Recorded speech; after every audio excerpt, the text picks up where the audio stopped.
Hello विद्यार्थी मित्रों, હું ખત્રી સાહેબ ઉત્તર વિદ્યાલય સ્કૂલ ભટવા અમદાવાદ ધોરણ 10 ગુજરાતી. પહેલું છે વૈષ્ણવ જન, તો તેને કહીએ કવિ છે નરસિંહ મહેતા. એમનો સમય છે ઈસવીસન 15મી સદી.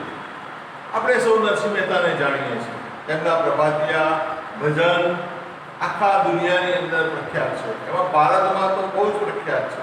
હવે તો વિદેશમાં પણ એમના ભજનિયા પ્રખ્યાત થવા માંડ્યા છે. આપણા રાષ્ટ્રપિતા ગાંધીજીને તો આવા વૈષ્ણવજન ખૂબ જ પ્રિય. પોતાની દરેક સભામાં દરરોજે વૈષ્ણવજન ગીત સાંભળતા. નરસિંહ મહેતાના પ્રભાતિયા સાંભળવા દરેકને ગમે. સવારે ઉઠીએ અને નરસિંહ મહેતાનું ભજન સાંભળીએ, એના અર્થનો ધારણ કરીએ તો આપણને જીવનમાં ધન્ય થઈએ. કાવ્ય જોઈએ. નરસિંહ મહેતા પાઠે એક વૈષ્ણવજન. વૈષ્ણવજન તો તેને કહીએ પીડ પરાઈ જાણે રે, પર દુખે ઉપકાર કરે કોઈ મન અભિમાન આણે રે. સકળ લોકમાં સૌને વંદે, નિંદા ન કરે કેની રે. વાચ કાચ મન નિશ્ચલ રાખે, ધન ધન જનની તેની રે. વૈષ્ણવજન તો તેને કહીએ સમદ્રષ્ટિને તૃષ્ણા ત્યાગી, પરસ્ત્રી જેને માતરે. જીવા થકી સત્ય ન બોલે, પરધન નવ જાલે આતરે. વૈષ્ણવજન તો તેને કહીએ. મોહ માયા વ્યાપે નહીં તેને, દળ વૈરાગ્ય જેના મન મારે. રામ નામ સુતાળી લાગી, સકળ તીરથ તેના તન મારે. વૈષ્ણવજન તો તેને કહીએ. વણલોભીને કપટ રહિત છે, કામ ક્રોધ નિવાર્યા રે. ભણે ન સહ્યો તેનું દર્શન કરતા, ગુડઈ પોતે તાર્યા રે. વૈષ્ણવજન તો તેને કહીએ. આપણે જાણીએ વૈષ્ણવજન, જન એટલે માણસ, વૈષ્ણવ એટલે ભગવાનનો માણસ, સારો માણસ, સજ્જન માણસ. તેને કહેવાય જે પીડ પરાઈ જાણે રે. બીજાના દુઃખને જાણે, બીજાના દુઃખને સમજે, બીજાના દુઃખમાં મદદ કરે, એને વૈષ્ણવજન કહેવાય. બીજાના દુઃખ જોઈને સુખી થાય એને વૈષ્ણવજન કહેવાય નહીં. બીજાના દુઃખને જોઈને આનંદ પ્રાપ્ત કરે એને આપણે વૈષ્ણવજન કહી શકીએ. વૈષ્ણવજન કોને કહેવાય? કે જે બીજાના દુઃખને, બીજાની મુશ્કેલીઓને પોતાની મુશ્કેલી સમજી સામનો કરે એને વૈષ્ણવજન કહેવાય. પીડ પરાઈ, પીડ એટલે દુઃખ, અને પરાઈ એટલે બીજાના દુઃખને જાણે, સમજે અને એને મદદ કરે, અથવા મદદ ન કરે પણ એનો ખોટો પ્રચાર ના કરે તો પણ એ વૈષ્ણવજન કહી શકાય. બને ત્યાં સુધી દરેકને મદદ કરવી જોઈએ. પરંતુ તે ઉપકાર કરે તોય મન અભિમાન ના આણે. અત્યારના સંજોગોમાં નથી. પર દુઃખે ઉપકાર કરે, બીજાના ઉપર ઉપકાર કરીએ તો પણ પોતે મનમાં અભિમાન લાવે નહીં. અત્યારે એવું નથી. અત્યારે લોકોને ઉપકાર કર્યો તો 25 જણને કહીએ કે ભાઈ મેં આની પર ઉપકાર કર્યો. પણ પહેલાના વખતમાં નરસિંહ મહેતા કહે છે કે બીજાની ઉપર આપણે ઉપકાર કરીએ, બીજાને મદદ કરીએ તો અભિમાન આપણામાં લાવવું જોઈએ નહીં. જમણા હાથે દાન આપ્યું હોય તો ડાબા હાથે ખબર પડવી જોઈએ નહીં. એટલે આપણે બીજાની ઉપર ઉપકાર કરીએ તો પણ આપણે મનની અંદર અભિમાન લાવવું નહીં, બીજાને કહેવું નહીં કે ભાઈ મેં આની ઉપર ઉપકાર કર્યો છે. સકળ લોકમાં સૌને વંદે, નિંદા ન કરે કેની રે. આખા દુનિયામાં બધાને વંદન કરે તો કોઈની પણ નિંદા કરે નહીં. નિંદા કરવી એટલે કોઈની પણ પંચાયત કરવી નહીં, કોઈના વિશે ખોટું બોલવું નહીં, કોઈની પણ વિશે બીજી કોઈ પણ પ્રકારની વાતો કરવી નહીં. સકળ લોકમાં સૌને વંદે, બધા જ આખા વિશ્વની અંદર વસુદેવ કુટુંબકમની ભાવના રાખી બધા જ આપણા છે એમ કરી અને બધાને વંદન કરે અને નિંદા કોઈની પણ કરે નહીં. કોણ? વૈષ્ણવજન, કે જે ભગવાનનો માણસ છે, સારો માણસ છે, સજ્જન માણસ છે, એ કોઈની પણ નિંદા કરતો નથી. વાચ કાચ મન નિશ્ચલ રાખે, પોતાની વાણી, પોતાનું ચરિત્ર, પોતાનું મન. આપણે જાણીએ મન છે ને આગુ પાછું થયા કરે, ઘડીમાં આમ જોઈએ, ઘડીમાં તે જોઈએ, પણ એને પણ એ શું કરે છે? વાચ કાચ મન નિશ્ચલ રાખે, નિશ્ચિત રાખે કે ભાઈ મારે વાણી આવી બોલવી છે. કેટલાક કે હું ભાઈ બીબી તળાવ જાઉં છું ને ક્યાં નીકળે? મહાલક્ષ્મી તળાવમાં નીકળે.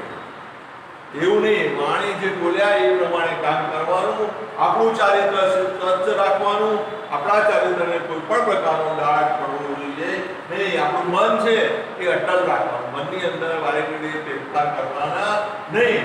ધન ધન જનની તેની એવી માતાઓને ધન્ય છે કે જેને આવા છોકરાઓનો જન્મ આપ્યો છે. કેવા છોકરાઓનો? કે જે વૈષ્ણવજન તરીકે, સારા માણસ તરીકે, સજ્જન માણસ તરીકે આ દુનિયાની અંદર આવ્યા છે. એવી માતાઓને ધન્ય છે. સમદ્રષ્ટિને તૃષ્ણા ત્યાગી, સમદ્રષ્ટિ બધાની ઉપર એક સરખી દ્રષ્ટિ આપવાની. આ ઉચ્ચ છે, આ નીચ છે, આ પૈસાદાર છે, આ ગરીબ છે, એવી કોઈ પણ પ્રકારની દ્રષ્ટિ રાખવાની નહીં. બધા જ આપણા છે, વસુધૈવ કુટુંબકમ છે અને બધા જ આપણા સંબંધીઓ છે, આપણા કુળના છે, આપણા જ કુટુંબના છે.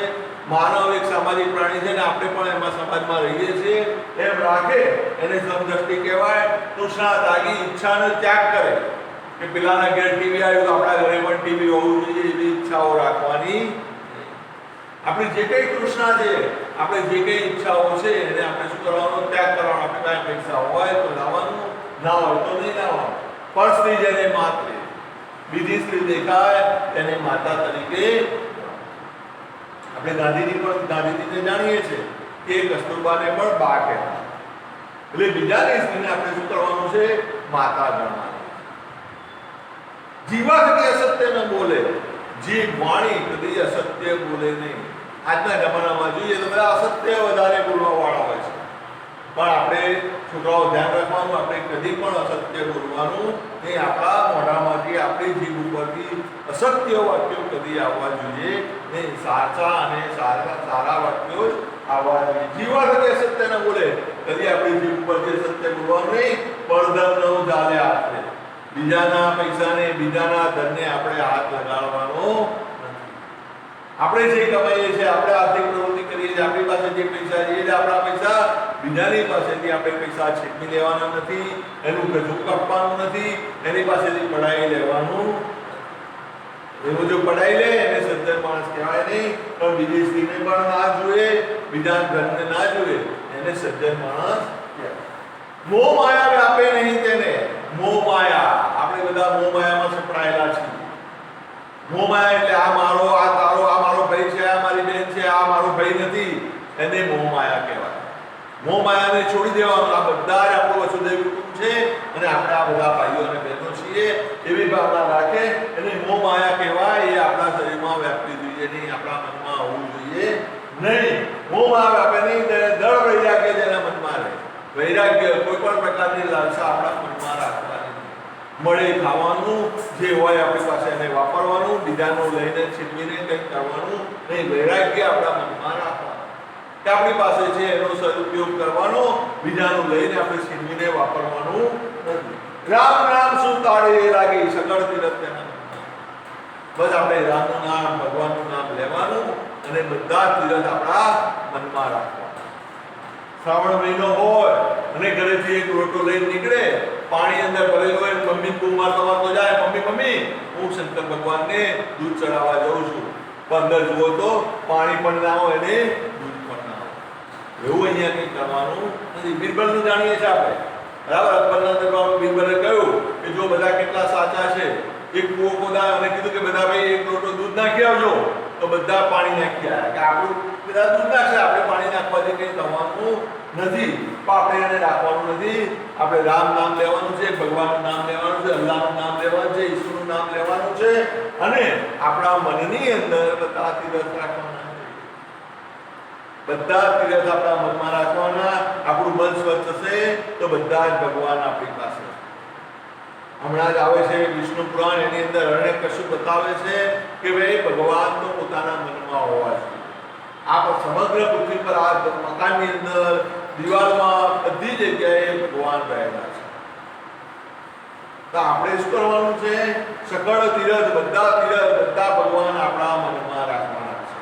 હા, સંજોગો છે ને આપણે બહાર જવાનું થયું છે અને આપણે કોઈ મંદિરમાં જતા આવ્યા, એ વસ્તુ બરાબર છે, પણ આપણે બધાને પ્રચાર કરીએ કે હું સોમનાથ જઉં છું અને આ અહીંયા ચકલેશ્વર મહાદેવ જઈને પાછો આવે કે હું તો સોમનાથ જઈને શંકર ભગવાનના દર્શન કરીને આવ્યો, એ યોગ્ય આપણા મનની અંદર જ દરેક ભગવાન હોવા જોઈએ. વણ લોભી નહીં, કપટ રહી છે. લોભ કોઈ પ્રકારનો કરતો નથી, એના મનમાં કોઈ પણ પ્રકારનો કપટ રહેતો નથી.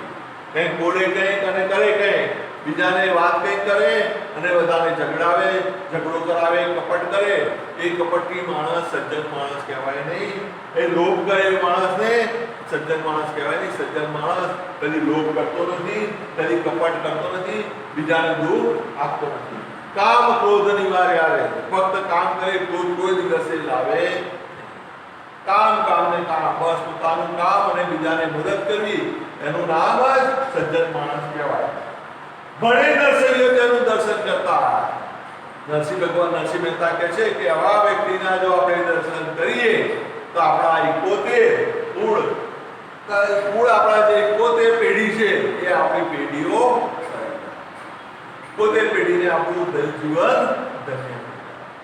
આમ આપણે જોઈએ તો વૈષ્ણવજનની અંદર આપણને કહેવા માંગે છે કે સજ્જન માણસ બનવું જોઈએ, અસત્ય કદી બોલવાનું નહીં, સાચી વાતો કરવાની, સાચું બોલવાનું, અને જે કંઈ મનમાં છે લોભ કપટ એ આપણે દૂર કરવાનું. બીજાના પૈસાને હાથ લગાવવાનું નહીં, બીજાની સ્ત્રીને આપણે માતા ગણવી. જય હિન્દ, જય ભારત.